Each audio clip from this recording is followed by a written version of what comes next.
नमस्कार, आप देख रहे हैं पीडी न्यूज। रिपोर्टर वंशिका के साथ। यूपी के इतिहास का सबसे बड़ा बजट वित्त मंत्री सुरेश खन्ना के द्वारा किया गया विधानसभा में पेश, जिसमें मुख्यमंत्री योगी आदित्यनाथ ने बजट पेश करने के बाद प्रेस वार्ता में बजट पर की विस्तृत चर्चा। आइए सुनते हैं बजट में क्या है खास। देश की सबसे बड़ी आबादी के राज्य उत्तर प्रदेश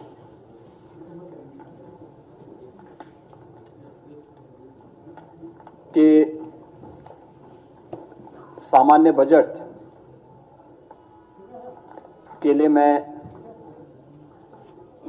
आयोजित इस प्रेस कॉन्फ्रेंस में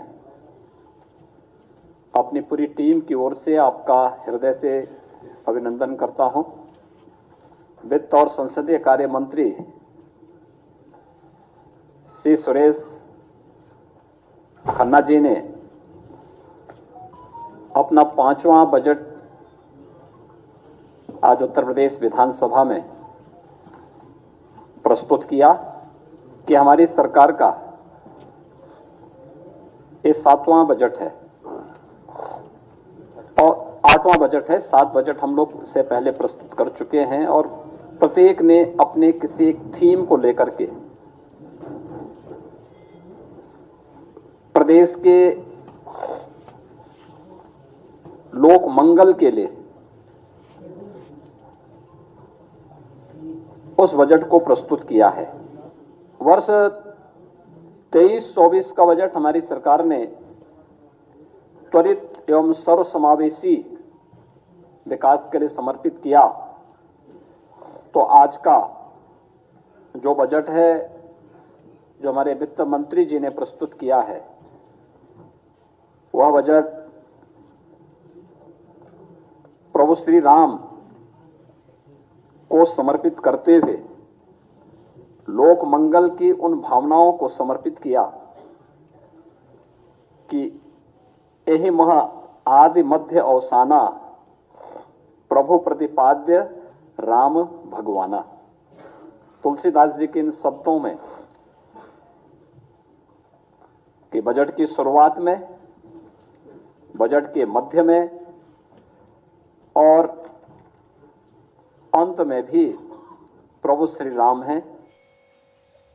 मित्रों, हम सब जानते हैं कि आस्था, अंत्योदय और अर्थव्यवस्था को जो समर्पित हमारा आज का ये बजट है, ये अब तक का उत्तर प्रदेश का सबसे बड़ा बजट है। 7,36,437 करोड़ रुपए का ये बजट, यानी 7 लाख की सीमा को क्रॉस किया है। बजट में जो कुछ चीजें हैं जो हम सब के लिए बहुत महत्वपूर्ण और मायने रखती है, वह है कि पहली बार 2,03,782 करोड़ 38 लाख रुपए कैपिटल एक्सपेंडिचर के लिए बजट में प्रावधान किया गया है। यानी यह इस बात को प्रदर्शित करता है कि इंफ्रास्ट्रक्चर पे जब पैसा खर्च होगा तो वह रोजगार का सृजन भी करेगा और अर्थव्यवस्था को उतनी ही सुदृढ़ भी करेगा। अब उत्तर प्रदेश की जो हम लोग 24-25 में जीडीपी की बात करेंगे, वह 25 लाख करोड़ रुपए, यानी लगभग दुगनी से अधिक वह उत्तर प्रदेश की जीडीपी को बढ़ाने में सफल होगी। इसके साथ ही प्रदेश के अंदर जिन अन्य मुद्दों पर हम लोगों ने फोकस किया, उसमें इस दौरान प्रति व्यक्ति आय को दोगुना करने में हमें सफलता प्राप्त हुई है। उत्तर प्रदेश जो देश की 2016-17 में छठी अर्थव्यवस्था थी, आज वह नंबर 2 की अर्थव्यवस्था देश की बन चुकी है।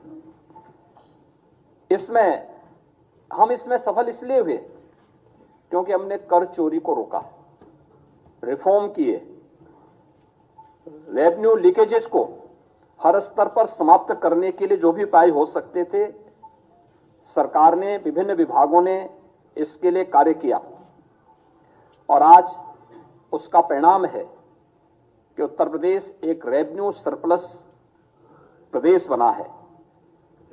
प्रदेश में कि सरकार का जो विजन था कि सुरक्षा, विकास और सुशासन, और बजट में है राजकोषीय अनुशासन। उत्तर प्रदेश में जो बैंकों के साथ ऋण जमा अनुपात सीडी रेशो जो यूपी का था, जो 44% था, आज वह बढ़कर के 57% से अधिक हो चुका है। ये चीजें दिखाती हैं कि उत्तर प्रदेश इस दिशा में बेहतर कार्य कर रहा है। और इस बजट में कुछ चीजें जो बहुत महत्वपूर्ण हैं, उनमें से कि 24,863 करोड़ 57 लाख रुपए की नई परियोजनाएं भी हम आज इसके साथ जो इस बजट के साथ जोड़ रहे हैं। युवाओं के लिए मुख्यमंत्री युवा उद्यमी विकास अभियान एक नई योजना हम प्रारंभ करने जा रहे हैं। इसमें अपने प्रदेश के युवाओं को स्वरोजगार से जोड़ने के लिए, नए सूक्ष्म उद्यमों की स्थापना के लिए, ग्रामीण और शहरी क्षेत्र में रोजगार सृजित करने के उद्देश्य से एक नई पहल की जा रही है, जिसमें ब्याज मुक्त ऋण की सुविधा उन नए उद्यमियों को प्रदेश के अंदर सरकार उपलब्ध करवाएगी। ये सीमा हम 5 लाख रुपए तक की ब्याज, यानी 5 लाख रुपए तक की पूंजी पर करने जा रहे हैं। उसमें ब्याज मुक्त ऋण हम उन्हें उपलब्ध करवाने की व्यवस्था करने जा रहे हैं। दूसरा, प्रदेश में रोजगार प्रोत्साहन कोष के गठन की कार्रवाई, जिसमें ट्रेनिंग, इंटर्नशिप और अप्रेंटिसशिप की स्कीम को वित्त पोषण की कार्रवाई के साथ हम इसके साथ जोड़ेंगे। राष्ट्रीय फैशन टेक्नोलॉजी संस्थान की स्थापना यह वाराणसी में करने और 2 मेगा राजकीय ITI की स्थापना और 69 ITI के उन्नयन का प्रस्ताव भी हम लोगों ने इसके साथ जोड़ा है। Sports science and injury centre की स्थापना की कार्रवाई भी प्रदेश में है। वरिष्ठ नागरिक कल्याण कोष की स्थापना और आंगनबाड़ी के उन्नयन की, जो लगभग 22,000 से अधिक आंगनबाड़ी हैं, आंगनबाड़ी केंद्र, मिनी आंगनबाड़ी केंद्र हैं, उनको मुख्य आंगनबाड़ी केंद्र के रूप में अपग्रेड करने की कार्रवाई को हमने आगे बढ़ाया है। प्रदेश में बुंदेलखंड औद्योगिक विकास प्राधिकरण के गठन की कार्रवाई को युद्ध स्तर पर आगे बढ़ाने के लिए भी प्रावधान किया गया है, जो लगभग 46 वर्ष के बाद प्रदेश के अंदर पहला ऐसा नया औद्योगिक शहर बनेगा, जो कानपुर और झांसी के बीच में हम लोगों ने प्रस्तावित किया है। फॉर्चून 500 कंपनियों के लिए FDI पॉलिसी के क्रियान्वयन हेतु भी हमने धनराशि की व्यवस्था की है। आगरा लखनऊ एक्सप्रेसवे को पूर्वांचल एक्सप्रेसवे के साथ जोड़ने के लिए लिंक एक्सप्रेसवे के निर्माण की कार्रवाई को भी हम लोग इस बजट में हम लोगों ने प्राथमिकता दी है। इनोवेशन एंड रिसर्च के लिए आर्टिफिशियल इंटेलिजेंस, मशीन लर्निंग और स्टेट ऑफ आर्ट टेक्नोलॉजी के प्रयोग को प्रोत्साहन देने के लिए भी हम लोगों ने यहां पर व्यवस्था दी, बजट में प्रावधान किया है। IIT कानपुर में medical research and technology centre की स्थापना, 500 बेडेड सुपर स्पेशलिटी हॉस्पिटल की स्थापना की कार्रवाई को भी इस बजट में हम लोगों ने प्रदेश की जो महत्वपूर्ण चीजें हैं, जिस पर जो हमारे पास पोटेंशियल है, वह स्पिरिचुअल टूरिज्म का बहुत बड़ा स्कोप हमारे पास है। अयोध्या है, काशी है, मथुरा वृंदावन है, नैमिषारण्य है, विंध्यवासिनी धाम है, देवपाटन है, बरेली में नाथ कॉरिडोर है। इनकी थीम पर आधारित अवस्थापना विकास की कार्रवाई, प्रयागराज कुंभ के लिए अभी से प्रावधान करके उन सभी कार्यों को समयबद्ध तरीके से आगे बढ़ाने के साथ साथ कुंभ संग्रहालय की स्थापना प्रयागराज में करने और विभिन्न विकास की योजनाओं के लिए भी अभी से बजट का प्रावधान प्रयागराज कुंभ के लिए हम लोगों ने किया है। निसारनाथ गुह्य सांस्कृतिक केंद्र श्रृंगेरपुर के लिए, इसके अलावा आजमगढ़ में हरिहरपुर में संगीत महाविद्यालय की स्थापना और महर्षि वाल्मीकि सांस्कृतिक केंद्र चित्रकूट की स्थापना के लिए भी धनराशि की व्यवस्था की है, तो अयोध्या में अंतर्राष्ट्रीय रामायण एवं वैदिक शोध केंद्र की स्थापना के लिए भी बजट का प्रावधान इस बजट में किया गया है। कृषि हमारा एक प्राथमिक सेक्टर है यूपी जैसे राज्य में, जहां की एक बड़ी आबादी कृषि पर आधारित है। इसमें अन्नदाता किसानों के लिए हम लोगों ने मुख्यमंत्री खेत सुरक्षा योजना प्रस्तावित की है। प्रदेश में राज्य कृषि विकास योजना प्रस्तावित की गई है।